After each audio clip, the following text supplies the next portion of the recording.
All right, how's everyone doing? Yeah, look, thanks a lot for your support so far.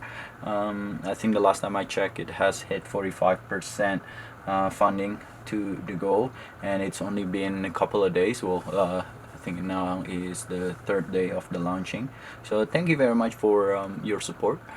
And what I would like to do today is basically giving you a sneak preview of the book itself. Um, what I will do at the end of the launch is record this separately for the full length of the book itself and actually talk through the book, because there's not really much words in there. It's more of showcasing the beautiful landscape around that region. I would thought by talking to it, it kind of gives the perspective of what it's like. All right, so when I decided to quit my job, the first destination that I'm looking for was Indonesia, and the reason being for that is because I was born in Indonesia, and I haven't actually explored as much as I'd liked it to be. Back then, when I was still back in Indonesia, I still haven't caught that wanderlust feeling. You know, the feel and the need to travel and explore and capture these places. So I thought, you know what, I want to do first Indonesia, and what I did in the end was we flew to Jakarta, borrowed my dad's car, we drove across Java Island, crossed to Bali, and crossed to Lombok to climb the second highest active volcano in Indonesia, which is Mount Rinjani. And in this book, I also feature some of the photos that I took during my trip in Flores, or the Komodo Island. It's one of the places where you can see the dragon. All right, well, let's get started. So here it is. This is the book. So this is actually a soft cover, but because the book itself packed with 0.72 mil paper, so the soft cover itself, it's actually pretty hard. If you look at that, it's nice, right? And it's pretty solid. All right, just give me. So that's great there. So I wouldn't call this the soft cover. I would call this the not as hard cover, because it is still hard. Okay, so this photo. Let's talk about this photo. This is taken in one of the more popular spot of volcano in Java. It is called Mount Bromo. And at that time, I wanted to take I know the Milky Way was out. I know the Milky Way was gonna be behind Bromo. Unfortunately, when I was there, it was during a full moon, so I knew the chances was pretty slim. But we decided to head out early in the morning anyway. So we got there. I think we left around 3 o'clock or something like that, and then we got there around 4 or even earlier than that. And basically, we were the first one to be there. I was just pretty much set my tripod, scout an area, set my tripod, and claim that claim that spot, because I know that place gets pretty hectic. So if you could see at the top area here, you could see actually there is a hint of stars there. It is not as prominent because again it is during a full moon, so there is quite a bit of light pollution. Yeah, but it was a really nice morning. The color actually popped out during when the sun comes out. It's just nice pink magenta. So you could see on that already. There is a nice magenta color there, coming across there, and a little bit orange there. So it's really cool. All right, let's open this page. So this is the blank page. I'm not gonna talk too much about it because it's just a blank page. Okay, this is just the bio page. So um, the one right here on the right is a photo of the pink beach in Komodo Island. It is very nice and vibrant. The color of the water is exactly like that. The color of the beach, it's not as pink as that. Although that is my interpretation of it, because I've been told that in the past it is actually as strong as that.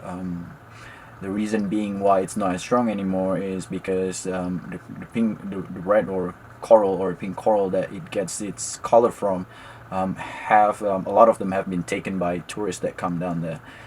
One of the reason why it is illegal to take any sands from Whitsunday. So yeah, unfortunately, it's not as vibrant as that, but that's my dream interpretation there. Yeah, so that one's taken with a drone. As you can see there, just straight from the top. I was there, sitting there on the bottom, with my remote there, with my friend back then. All right, and at that time, I was lucky to have that boat. It was one of the boat that they used from the bigger Finnissy boat that because it is too shallow, they have to take a smaller boat to take people out to the beach. So yeah, it actually makes a good photo, isn't it? All right, so here is Jakarta. It is a city of the most mall in the world, I believe. I'm pretty sure it is true. Yeah, I was there. Me and Tini flew there and we explored the city. And I remember Tini was asking, let's spend a little more time in Jakarta. And my response was, what are you gonna do here? Because all there is to do here is malls. So it does make a good photo. The one on the left here is Central Park. Just during sunset, so if you could see here, there's a bit of shadow there. If you could see on that horizon that the sun just set, the light just light up, and that's how I managed to get that kind of exposure. So it's pretty cool because that's the main road right there, and it comes open up, and then you got this skyscraper around it, which is an apartment and office. And I've done a 360 photo before, and I know when there is a lot of tall figures in the horizon, it makes a stunning shot. So yeah, I decided to give that a go, and this was one of the successful one out of the whole lot. One of the one where the wind didn't blow too strong, and I could actually get quite a sharp image. And if you see on the horizon, there is another business center in Jakarta. And yeah, it's just full of malls. I don't even remember, it's like 100 plus malls. And this area is actually in just this intersection right there. It's pretty cool because there's quite a bit flyover. It is probably one of the craziest place with traffic in the world.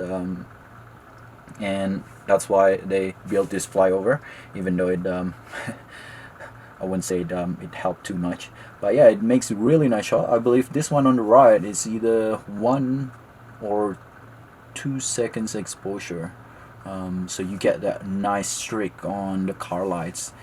And also you can see the some of the car just sitting there waiting for the green light to turn. So this is Jakarta, guys. Mainly from the perspective just close to Central Park. Alright, next slide, or next page I suppose. Alright, this is Tini right here. Thanks for posting for me, Tini. And this is in an onion farm in Majalengka.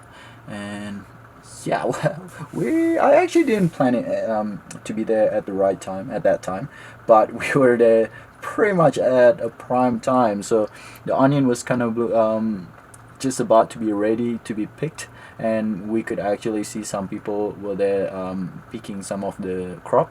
So if we were maybe got there about another couple of weeks late, all of this would have gone, I reckon. So yeah, it's a good one. It's we were there again early in the morning, 3 o'clock, 4 o'clock ish. We got there. I was hoping to take some shot of the Milky Way. However, because it was so dark, I couldn't find any composition that is good for Milky Way. I really do like to come back here and explore a bit more. So yeah, that's the 2 onion farm, and the one on the right here is a paddy field. It's one of the famous paddy field in Bali. It's called Tegalalang. If you've been to Bali, it's probably one of the most visited paddy fields in Ubud. It is beautiful. I mean, you can see that's probably one of the classic shot.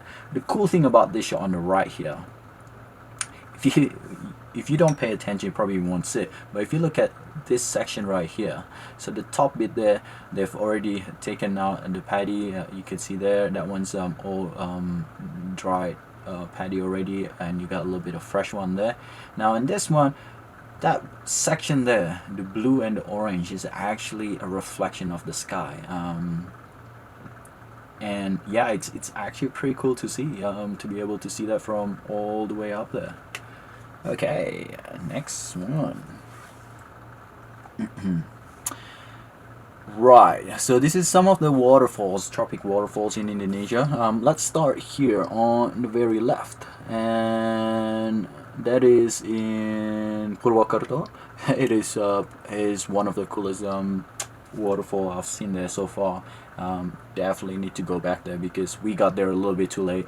We rushed there, and then when we got there, it was really dark, and then we had to rush back. It was muddy, it was rainy, it wasn't the most pleasant hike we had, but hey, that's what you call the wicked hunt, right? Yeah, I'm glad I didn't take a lot of photos in there, and that's probably one of the few that's turned out really nice. And above there's a Tukacaplung. That's a very, very famous waterfall in Bali. If you go there, you will see. I mean, the thing that you don't see here is people lining up for photos. So the tripod is set up right here, as if you could appreciate. Then you kind of have to walk in. That's where the waterfall is. And if you actually come to this waterfall, that would be just behind here where I set up my tripod. There will be a lot of people just basically lining up for it. Cool. The one on the right is from Lombok. This one is, I can't remember what it's called, but what it translates to is a curtain waterfall. It is one of the coolest waterfall I've seen because of all these lush green plants around it, and the water kind of dropped just behind it.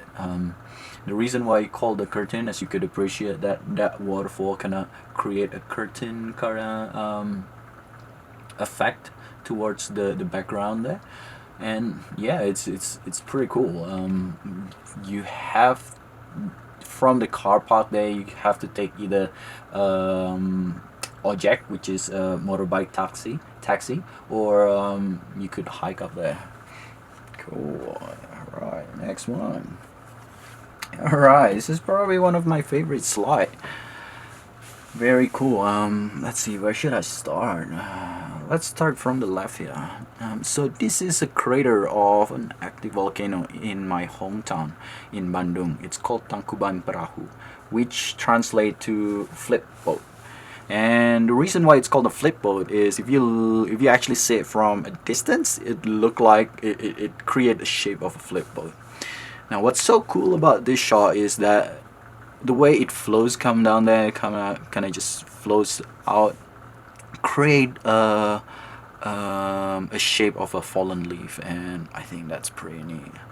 The gold and the dark volcano color makes a really cool composition as well, a contrast. And yeah, so here the two photo here in the middle on the right page is aerial view of Mount Bromo. So this is one of them on.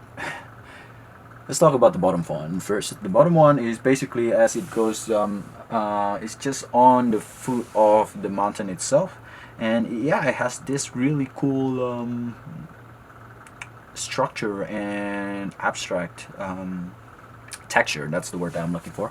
It has this really cool texture that creates, I suppose that's from where the lava kind of come in and come down and kind of creates a flow and a path going down that way. Now on the top there is from the top of one of the non-active one already. So this particular one is non-active, and the next one is the active one. And yeah, when I flew it above it, so my guide told me that at the top there it looks like a helipad. So I flew it over, and it actually looks like a helipad with a tree flat on the bottom, because that is the shape of the tree, and then what you can't see is actually there is a nice round area there of that makes it look like a helipad. Right on, the one on the right here is called Gua Jomblang. Again, there's Tini there on the right posing with the sunrise coming down. This is one of the neatest place. We have to book in advance, and we started propelled down. I think it's 30 meters underground. About 10 a.m. and we hiked. The hike wasn't too long, but it was muddy. It was probably about half to the knee deep kind of mud. We had these gumboots to walk up there, and this is the phenomena that you get, and this is why it's so popular. You get that sun rays, because the reason why it gets the sun rays is because the on the left here there is a stream of water coming through, and they just create that mist of water. So as the sun hit it through these trees right above it, it just create this awesome rays. Yeah, that was one of my favorite spot I visited actually during our trip there. On the way back, the way we get propelled down and lifted up is we get hooked into this harness for two people, which hook into the rope. And the cool thing about this